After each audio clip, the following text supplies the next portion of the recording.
नमस्कार, कैसे हैं? मैं हूं राकेश, आप लोगों का स्वागत करता हूं। और हम लोग का एनवायरनमेंट का जो ये नेक्स्ट वीडियो है, जिसमें कि हम लोग पोल्यूशन के कुछ और टॉपिक्स को डील करेंगे। और इसमें हम लोगों ने वाटर पोल्यूशन तक कर लिया था चीज़ों को। अब हम लोग इस बार सॉइल पोल्यूशन, नॉइज़ पोल्यूशन और रेडियो एक्टिव पोल्यूशन से रिलेटेड जो भी चीज़ें हैं वो देखने की कोशिश करेंगे। तो गला थोड़ा सा ख़राब है, प्लीज़ मैनेज कर लीजिएगा। एनवायरनमेंट में पॉल्यूशन का बड़ा रोल होता है, इससे हमेशा क्वेश्चंस आते हैं, इसीलिए मैं इसको फ्रैक्चर्ड फॉर्म में करा रहा हूँ। कई वीडियोस में कराना पड़ रहा है बिकॉज ये सेक्शन डिजर्व करता है। आज के हमारे टॉपिक में हम लोग पॉल्यूशन में शुरू कर रहे हैं सॉइल पॉल्यूशन से। सॉइल पॉल्यूशन मैंने सामने लिखा हुआ है। सॉइल पॉल्यूशन क्या होता है? जब मृदा, मिट्टी के अंदर पॉल्यूटेंट्स, प्रदूषक कण पहुँचते हैं तो उस अवस्था में मिट्टी की जो प्राकृतिक अवस्था होती है उसमें जो बदलाव आता है, उसके कारण से उसे सॉइल पोल्यूशन या मृदा प्रदूषण की श्रेणी में रखा जाता है या मृदा प्रदूषण कहा जाता है। Soil is a thin layer. Soil है क्या? मतलब सॉइल जैविक और अजैविक पदार्थों की एक पतली परत है चट्टानी सरफेस के ऊपर, जो हमारे बिल्कुल ऊपर के एरिया में होती है अर्थ के, वो सॉइल कहलाती है। और इसकी परतों को बनने में काफ़ी समय लगता है, लेकिन जब कंटामिनेंट्स, प्रदूषक के कारण इसको हानि पहुंचती है तो वो अवस्था मृदा प्रदूषण कहलाती है। अब ये कैसे होता है? ये एक दिन में अपने आप तो होता नहीं है। ये होता है जब बाहरी कण उसमें आके मिलते हैं और उसकी क्वालिटी को डिटोरिएट करते हैं, नुकसान पहुंचाते हैं। तो कुछ प्रमुख कारण हैं जिनकी वजह से सॉइल पोल्यूशन होता है। मतलब कोर रीजंस हैं। पहला है मृदा अपरदन, सॉइल इरोजन।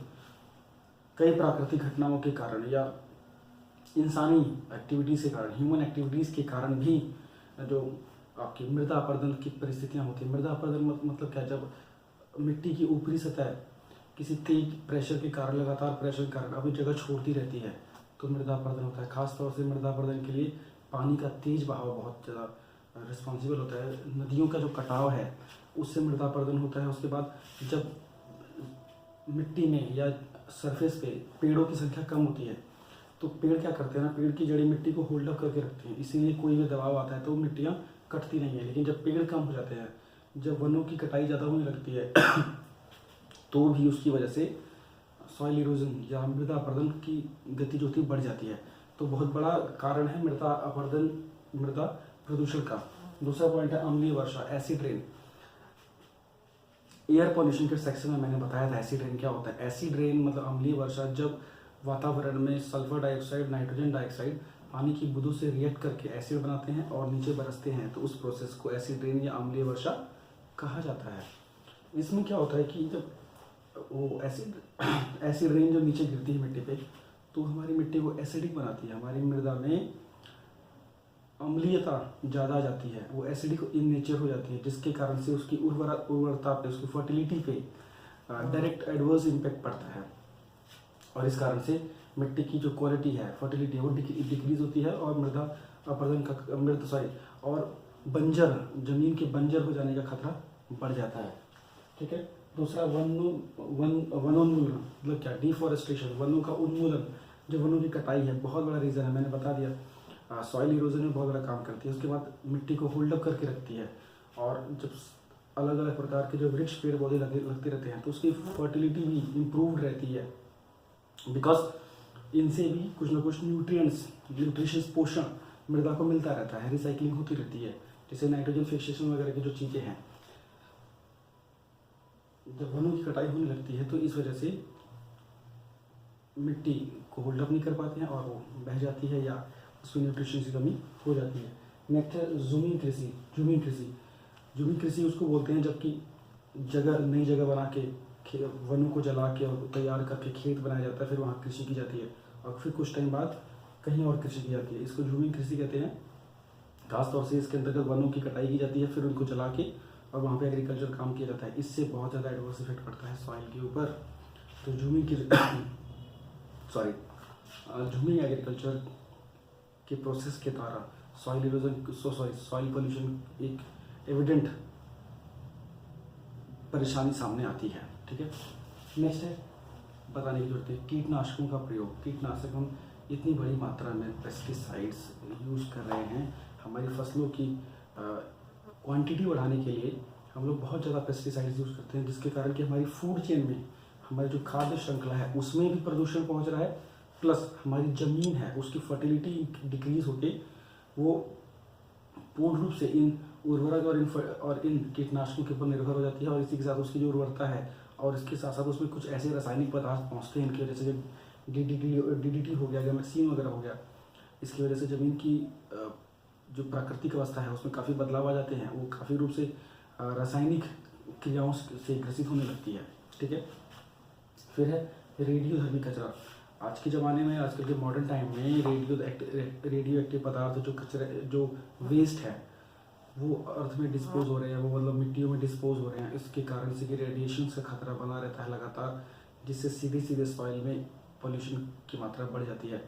आप देखिए, ये जो न्यूक्लियर एक्टिविटीज़ होती हैं, जो परमाणु विस्फोट होते हैं या परमाणु ऊर्जा क्रिएट जो जहाँ हो रही है, वहाँ पे बड़ी विस्थापन की समस्या आती है, क्योंकि वहाँ पे पॉल्यूशन, जो सॉइल पॉल्यूशन का इफेक्ट सामने एविडेंट होता है, इसलिए विस्थापन की बड़ी समस्या सिक्योरिटी रीजन से आ जाती है। तो ये रेडियो एक्टिव पॉल्यूशन क्या है मैं भी बताऊंगा, तो उसमें चाहिए ज़्यादा कवर करेंगे। रेडियो एक्टिव पॉल्यूशन कि जब एटमिक रिएक्शन के कारण जब अल्फ़ा या इलेक्ट्रॉन, प्रोटॉन या गामा रेज जो रिलीज़ होती हैं, है ना, उसके कारण से जो रेडिएशंस निकलती हैं वो जो प्रदूषण फैलाती हैं, तो वो रेडियो एक्टिव पोल्यूशन कहलाता है। और ख़ासतौर से मिट्टी को भी प्रभावित करते हैं, बिकॉज जो रेडियोधर्मी कचरा है वो डायरेक्टली मिट्टी से कांटेक्ट में आता है। तो सॉइल पोल्यूशन के कॉज क्या हो गए, इफेक्ट इसके क्या होंगे, इसके इफेक्ट क्या है, हमारी फूड चेन डिस्टर्ब हो रही है। सॉइल पोल्यूशन होने के कारण जो प्रदूषण है वो हमारी खाद्य श्रृंखला में जा रहा है। खाद्य श्रृंखला में जाने से क्या होगा, खाद्य श्रृंखला में जाने से आपका जो प्रदूषण है ऊपरी स्तर तक पहुंच रहा है। इसको बोलते हैं बायोमैग्निफिकेशन। इस प्रोसेस को जब फूड चेन में हमारा पोल्यूटेंट अंतर करता है, और इतना बुरा हाल इसका ये है कि निचले स्तर पे अगर प्रदूषक के कण अगर 100 हैं तो अगले स्तर पे वो 1000 हो जाएंगे, उससे अगले पे 10,000 हो जाएंगे, उससे अगले पे 1,00,000 हो जाएंगे। तो 10 गुना बढ़ते रहते हैं, ये ज़्यादा खतरनाक होता है। तो जितनी ऊपर फूड चेन चलेगी उतने ज़्यादा प्रदूषण के कण ऊपर पहुँचेंगे, और इसका कारण कहीं ना कहीं सॉइल का पोल्यूट होना है। दूसरा कारण हेल्थ की प्रॉब्लम्स हैं हमारे। अब आजकल आप देखते हैं कि कितनी कार्सिनोजेनिक डिजीजेस, कैंसर या ट्यूबरकुलोसिस कितना आम हो गया है। ये लोग बोलते हैं खान पान में बदलाव के कारण। खान पान में बदलाव कैसे आया, बिकॉज हमारे जो फूड ग्रेन्स हैं वो बेसिकली उस ज़मीन में हो रहे हैं जो कि काफ़ी पॉल्यूटेड है, और उसमें पेस्टिसाइड्स, इंसेक्टिसाइड्स, मैन्योर्स, फर्टिलाइजर जो भी डाले जा रहे हैं वो कहीं ना कहीं केमिकली बहुत ज़्यादा एक्टिव हैं, जिसकी वजह से ये समस्याएं क्रिएट हो रही हैं और पॉल्यूशन को एनहांसमेंट मिल रही है, और वही pollution end of the day हमको हेल्थ डिजीज़ है या हेल्थ डिसऑर्डर देता है। ठीक है, तो दो बड़े इल इफेक्ट भी आपके सामने हो गए। इसको रिड्यूस कैसे किया जाए, वही भाई इरोजन को रोका जाए, फॉरेस्ट्रेशन किया जाए, ठीक है, कंपोस्ट खाद का यूज़ किया जाए, मैन्योर का यूज़ किया जाए, मतलब खादों का, जैविक खादों का यूज़ किया जाए, रासायनिक पदार्थों का यूज़ कम किया जाए, एयर पॉल्यूशन को रिड्यूस किया जाए ताकि एसिड रेन ना हो। ठीक है, नदियों के द्वारा जो बहाव, जो गाद नदियों में आती है उसको समय समय पर साफ़ किया जाए, क्योंकि नदियों में जब ज़्यादा गाद आती है तो नदियाँ अपना रास्ता बदल देती हैं, है ना, सीधे रास्ते जगह कहीं और रास्ते पर निकलती हैं, जिसकी वजह से अपरदन की समस्या बनती है। जैसे खासतौर से देखा जाए कोसी नदी जो रास्ता बदलने में माहिर है, या ब्रह्मपुत्रा का कटाव जो बहुत तेज है, वो सॉइल इरोजन होता है वहाँ पे। नेक्स्ट अगर मैं टॉपिक की ओर चलूँ, सॉइल इरोजन आपका हो गया।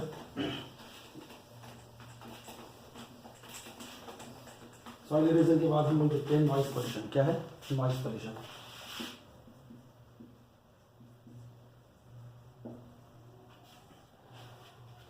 नॉइज पोल्यूशन क्या होता है, जब कोई ध्वनि एक सामान्य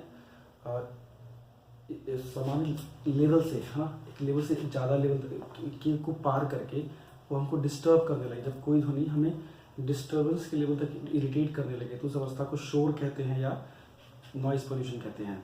सामान्य रूप से हम जो बातचीत करते हैं, जो हमारी जो ध्वनि आती हैं आने जाने की, वो सामान्य एक्टिविटीज़ होती हैं। लेकिन जब वो हमको ऐसा कोई साउंड, तेज साउंड आने लगता है जिससे हमको इरिटेशन होती है, हमें एंजाइटी होती है, हमें साइकोलॉजिकल प्रॉब्लम होती है, तो उस अवस्था को नॉइज़ पोल्यूशन कहते हैं। ठीक है, अब नॉइज़ पोल्यूशन में जो ध्वनि की जो तीव्रता है, नॉइज़ पोल्यूशन की जो इंटेंसिटी है, वो नापी जाती है डेसिबल में। किसमें नापी जाती है? डेसिबल। ध्वनि की जो तीव्रता है वो नापी जाती है डेसिबल में। किसमें? डेसिबल में। तो जो नॉइस पोल्यूशन है वो एक्चुअली डेसिबल में ही नापा जाता है। अब देखिए, साधारण रूप से जब हम लोग बात करते हैं, देखिए 2 यूनिट है साउंड की। एक तो ये इसकी नॉइस ये साउंड की इंटेंसिटी, या साउंड की तीव्रता, इसको बोलते हैं डेसिबल। और साउंड की फ्रीक्वेंसी, मतलब आवृत्ति को किसमें नापते हैं? हर्ट्ज में। किसमें नापते हैं? हर्ट्ज। ठीक है, साउंड की फ्रीक्वेंसी को किसमें आप मेजर करते हैं? हर्ट्ज में मेजर करते हैं। और जिसके कारण मैं कुछ रेंजेस बता दूं। साधारण रूप से हमारी जो कानों के सुनने वाली जो रेंज है वो 20 हर्ट्ज से 20,000 हर्ट्ज तक होती है। साधारण मनुष्य इतने रेंज में ध्वनि को सुन सकता है। 20,000 हर्ट्ज से ऊपर का जो साउंड होता है उसे अल्ट्रासोनिक बोलते हैं। क्या बोलते हैं? Ultrasonic sound. और 20,000 हर्ट्ज से नीचे के साउंड को इंफ्रासोनिक साउंड बोलते हैं। क्या बोलते हैं? Infrasonic sound. अब ये चीजें क्लियर हो गई। अब कहते हैं ध्वनि, जब ध्वनि शोर में बदल जाए तो उसे डेसिबल में नापा जाता है। उसकी तीव्रता कितना पैना है जो उनको परेशान कर रहा है, और उसको नापते हैं डेसिबल में। WHO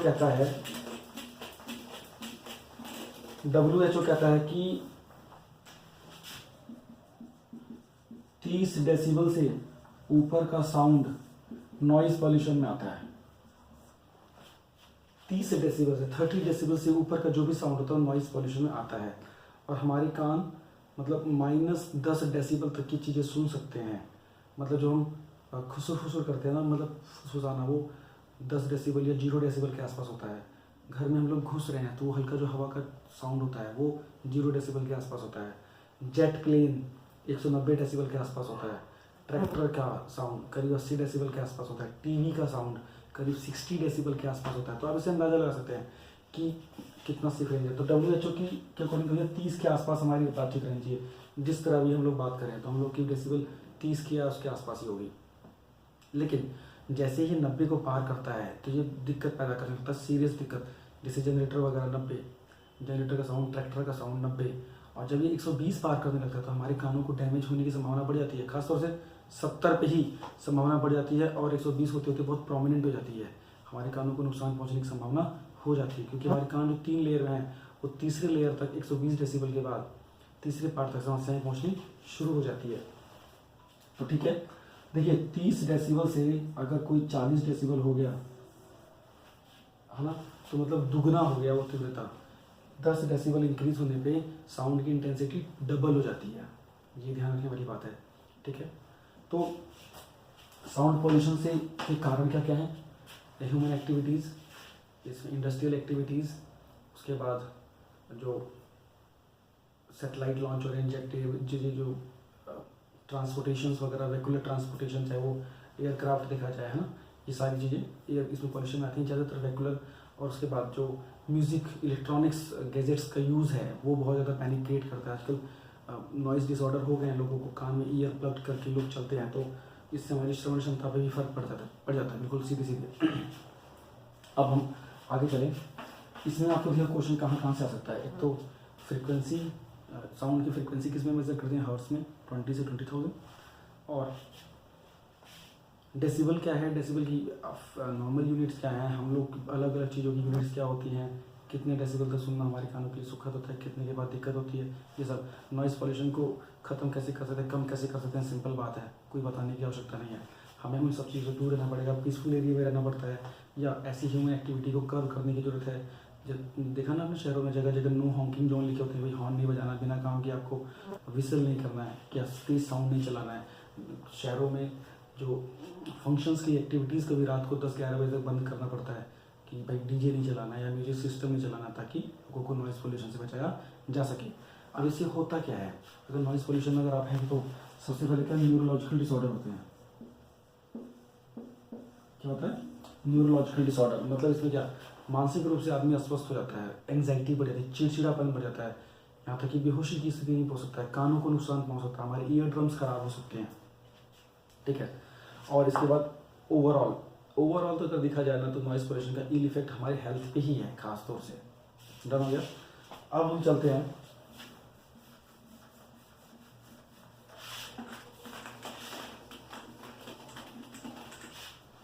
radio active pollution.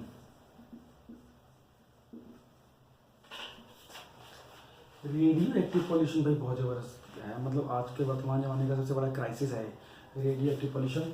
इसके अंतर्गत ये जो रेडियो धर्मी पदार्थ होते हैं, रेडियो एक्टिव पदार्थ कौन से होते हैं?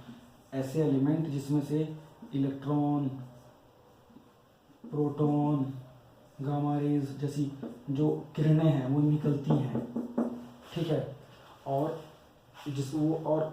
वो प्रदूषण फैलाती हैं। जैसे कि किरणें दो प्रकार की क्वालिटी वाली होती है, एक तो आयनाइजिंग, एक नॉन आयनाइजिंग। जो आयनाइजिंग होती हैं वो ज़्यादा डेंजरस होती हैं ह्यूमन हेल्थ के लिए भी, और ये असली प्रदूषण की समस्या इनसे इसलिए बनती है क्योंकि ये जल्दी कंज्यूम नहीं होती, जल्दी खत्म नहीं होती हैं, और इसमें बहुत एनॉर्मस अमाउंट ऑफ एनर्जी निकलती है, जो कि हम मनुष्य के ह्यूमन के सीधे सीधे बोन मैरो को डैमेज करती है, अस्थि मज्जा को ये सीधे डैमेज करते हैं।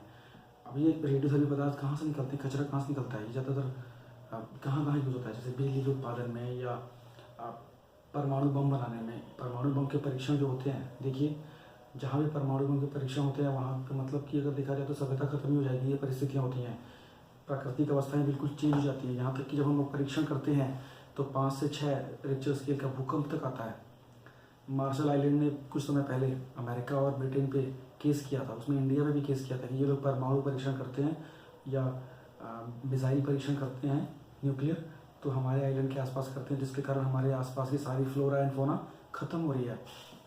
तो परमाणु ऊर्जा के उत्पादन में ये न्यूक्लियर वेस्ट होता है, क्योंकि जो ईंधन होता है ना वो रेडियोधर्मी पदार्थ होता है, और रेडियोधर्मी पदार्थ जल्दी खत्म होता नहीं है, तो उसको सही प्रकार से डिस्पोज ऑफ किया नहीं जाता कभी कभी, जो कि प्रदूषण का बहुत बड़ा कारण बनता है। जैसे यूरेनियम हो गया, थोरियम हो गया, और भी कई सारे, रेडियम हो गया, सीजियम हो गया, कई सारे ऐसे पदार्थ हैं जो कि रेडियोधर्मी नेचर में होते हैं और जल्दी डिस्पोज नहीं हो पाते हैं।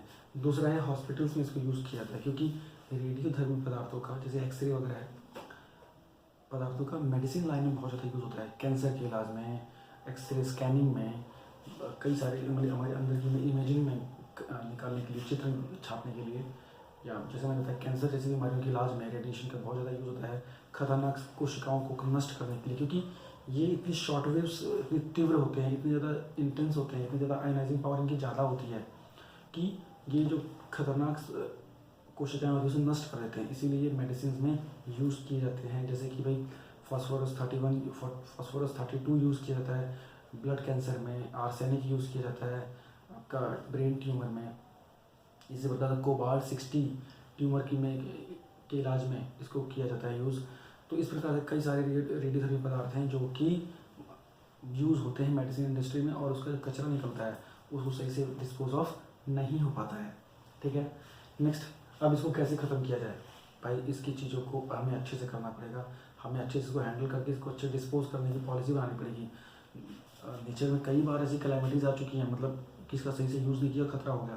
पहली बार यूक्रेन में, चेर्नोबिल में, जब यूक्रेन सोवियत संघ का हिस्सा था तो चेर्नोबिल नामक स्थान पर एक परमाणु संयंत्र में लीकेज हो गई, और वहाँ पे जो रेडियोधर्मी पदार्थ थे वो लीक हो गया, ईंधन था, जिसके कारण आसपास की सभ्यताओं को ही खतरा हो गया बड़े पैमाने पे। इसमें लोगों को जान माल की हानि हुई थी। फिर जब सुनामी आई थी 2004 में जापान में, तो फुकुशिमा में वो लीक हो गया आपका परमाणु संयंत्र, जिसके कारण क्या हुआ, जिसके कारण की बड़ी मात्रा में वहाँ पे जान माल की हानि का नुकसान हुआ। तो इस प्रकार से रेडियो एक्टिव पदार्थों की अगर देखी जाए तो समस्याएं बन सकती हैं, और इससे सभ्यताओं को नुकसान होता है, और ये बहुत बड़ा पॉल्यूटेंट है, बिकॉज आज के ज़माने में ये बहुत बड़ा सोर्स हो गया है एनर्जी देने का, ठीक है। अब नेक्स्ट हमारा है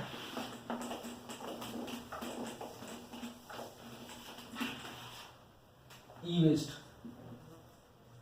क्या है ई वेस्ट? ई वेस्ट मतलब इलेक्ट्रॉनिक वेस्ट। इलेक्ट्रॉनिक वेस्ट मतलब आजकल देखिए टीवी, फ्रिज, मोबाइल फ़ोन हम लोगों ने यूज़ किया, ख़राब हो गया, फेंक दिया या किसी को दे दिया, वो कहाँ जा रहा है? वो डिस्पोज नहीं होता है। ऐसे कचरे को ई वेस्ट बोलते हैं, और ये पॉल्यूशन का कारण बन रहा है, क्योंकि ये बहुत बड़ी इंडस्ट्री बन चुकी है और ये इसको डंप करना एक बहुत बड़ा काम बन चुका है। तो ई कचरा, जैसे कि जो भी इलेक्ट्रॉनिक गैजेट के अंदर जो सामग्री यूज़ होती है, इलेक्ट्रॉनिक सामग्री, उसमें बहुत सारे रेडियोधर्मी पदार्थ यूज़ होते हैं या ऐसे पदार्थ यूज़ होते हैं जो कि पॉल्यूटेंट होते हैं, जिनकी वजह से नीचे में पॉल्यूशन की समस्या बढ़ रही है। जैसे कि लेड, कुछ खास जो ई वेस्ट हैं उसमें लेड, कैडमियम, मरकरी, बेरिलियम,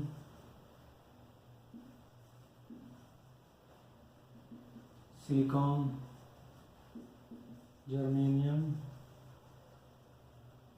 और भी कई सारे पदार्थ हैं जो कि समस्याएं पैदा करते हैं। जैसे लेड है, बताने की मुझे आवश्यकता नहीं, हमारे जितने ऑर्गन्स है, किडनी वगैरह, लीवर को डैमेज करता है, हमारी बॉडी में जाता है। तो ये कई सारे इलेक्ट्रॉनिक गैजेट्स में, प्रोडक्ट्स में जो यूज़ किया जाता है, खासकर कैडमियम, इटाई नामक बीमारी होती है, कार्सिनोजेनिक है, कैंसर पैदा कर सकता है। फिर मरकरी, अगर ये पारा जो थर्मामीटर वगैरह में यूज़ होता है, ये एकमात्र मेटल है जो कि लिक्विड फॉर्म में है और टच करेंगे तो हाथ गीला भी नहीं होगा, बहुत ही डेंजरस होता है।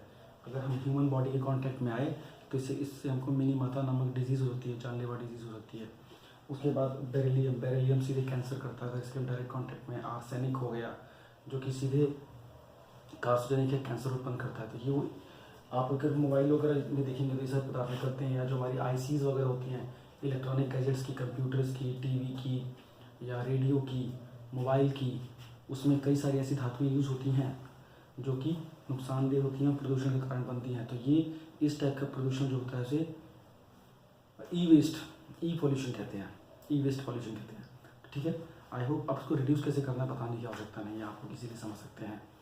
आई होप आप लोग को चीज़ें समझ में आई होंगी, और जो भी कुछ चीज़ें अगर लगता है कि छोटी हैं तो उसको मैं नेक्स्ट टॉपिक में शुरू कर दूंगा। अच्छा, नेक्स्ट टॉपिक जो हमारा होगा वो ग्लोबल वार्मिंग और ग्रीन हाउस इफेक्ट होगा। ग्लोबल वार्मिंग और ग्रीन हाउस एक ही में डिस्कस कर लेंगे और फिर आगे चलेंगे। नेक्स्ट वीडियो में हिस्ट्री आएगा, उसके बाद एनवायरनमेंट के नेक्स्ट वीडियो में आपका ग्लोबल वार्मिंग और ग्रीन हाउस इफेक्ट आएगा। Thank you so much.